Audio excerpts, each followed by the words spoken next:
Dadı damağınızda qalacaq. Samsa bişirirəm. Xəmiri adi, normal xəmir, duz, su, undan ibarətdir. Ətinə də sadəcə soğan, tuz vurmuşam. Samsanın hazırlanması səhifəndə tam şəkildə var. Xəmiri açdıqdan sonra üzərinə kərə yağı çəkirəm ki, gözəl yağlı, xırçıltılı xəmir olsun.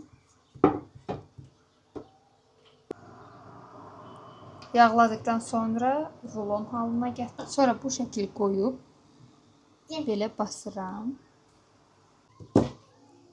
Belə açıram.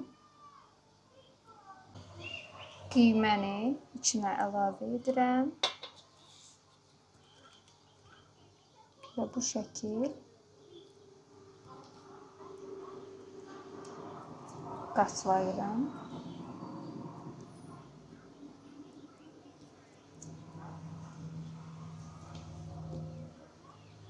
%80 dərəcəlik sobada 1 saat bişirəcəm.